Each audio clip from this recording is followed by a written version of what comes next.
What's up YouTube, this is JP Panther back video, and today's video is actually my Bleach episode 8 review, the 1,000-Year Blood War. I'm going to kind of give you my thoughts about it, kind of my quick thoughts about it. It's not really, this wasn't really action-packed chapter. It was not an action-packed chapter. It was more of a story-driven,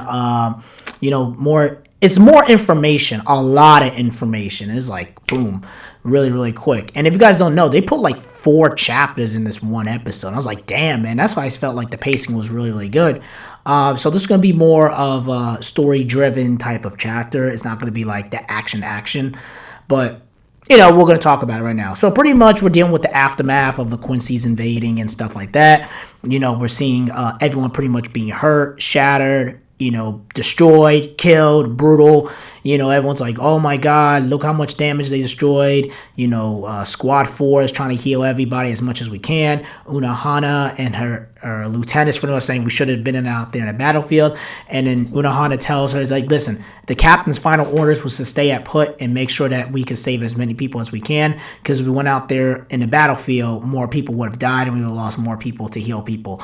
So, a lot less medical aid and stuff like that. Ichigo goes to Mayuri and pretty much says, no, before all that, it's pretty much, Ichigo's all banded up. Everyone's all bandaged up pretty much, right? Karaku, lost his eye. He has the eye patch, things like that. Then he goes to Rukia. Well, pretty much everyone's all dealing with all the aftermath pretty much, right? And then you have the Gote 13 pretty much saying that, we lost, things like that. Soy Phone's going all crazy, yelling, angry, screaming. And Captain Komamura's pretty much telling, hey, listen, you want to scream right now?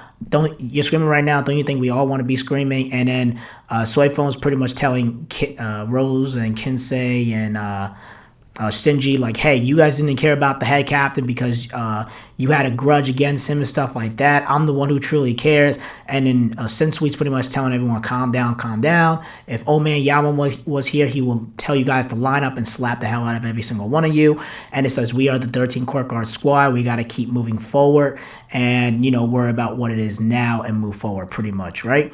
And then we have it where Ichigo is pretty much, being, trying to recover and stuff like that. And then the medical people tell us, hey, Rukia, and Renji, they're in stable condition, stuff like that. And then pretty much Rukia and him are talking. I mean, it was a really good, powerful moment of, their relationship and stuff like that. And then one of the people from Mayuri's division pretty much tells Ichigo, Mayuri wants to talk to you. And Mayuri pretty much says that, I can't fix your sword. It's because I can mollify it. I can't really fix it. Once the Zanpakuto is broken, it's broken. Things like that. And then, like, what? Are you kidding me? And then Karaku pretty much tells everyone, hey, it's time for us to meet Squad 0. You're like, what? Squad 0? So they went outside of the Serite, waiting for their arrival. This is when it's all nice and bright and things like that. Then they come out. You think they're this ultra mega badasses. Because the problem is that when you saw the original Gote 13, they all look like bloodthirsty, murderers, killers. And they look like you could invite them in a cookout. And they look very, very intimidating and things like that. You see Squad 0, it's only 5 members. They come out very goofy, very clownish, but they're very, very powerful and things like that. And then, everyone's talking, they're pretty much catching up. Soy Phone's pretty much saying, I don't care how important you guys are. You guys were just watching us getting killed while we were freaking getting slaughtered. I have no respect for you. And honestly, Soy Phone does have a point. He's like, well, and then the other guy, he pretty much tells Soy Phone, like, hey, we have to protect the Royal Palace. You just have to protect the Soul Society. Who comes and cries for help when you guys get killed and brutal? And Ichibei pretty much knocks the dude out and says, listen, that's enough.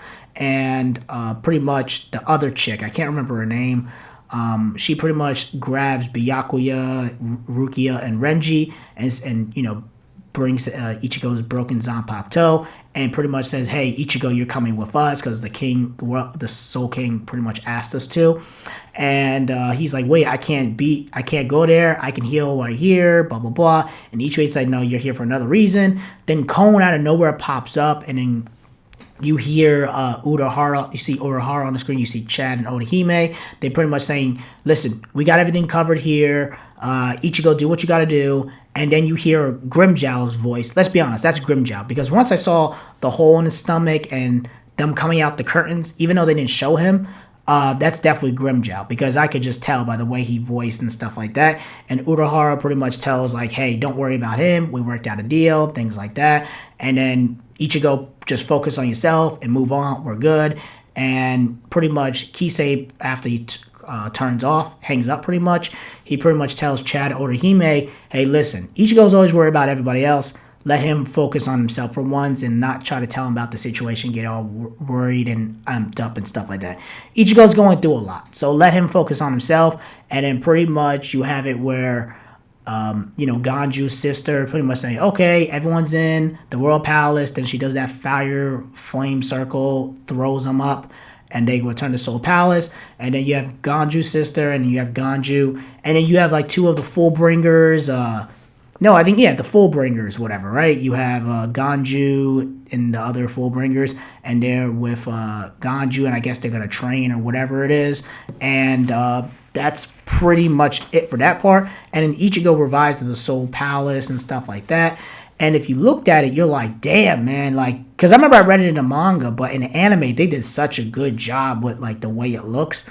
From an animation point of view, and they talked about the history, like with the Oken and stuff like that, and they talk about what Aizen and things like that, and how Aizen really wanted to create the Zero Division, because the Zero Division, they're made of the materials created by the Soul King to enter the Royal Palace. So he's pretty much says you have two ways: either create the Oken, or you come with us, we allow you in, or you create us. He said they were much saying Aizen was trying to create us, and then even the other chick with the arms from the Zero Division pretty much tells Ichigo that, listen, these Quincy's, Aizen's great evil, but these Quincy's are even greater. And then, they talk about how the Zero Division have their own castles and have their own divisions and stuff like, no, not division, but has their own castle and own, like, castle that they do what they gotta do.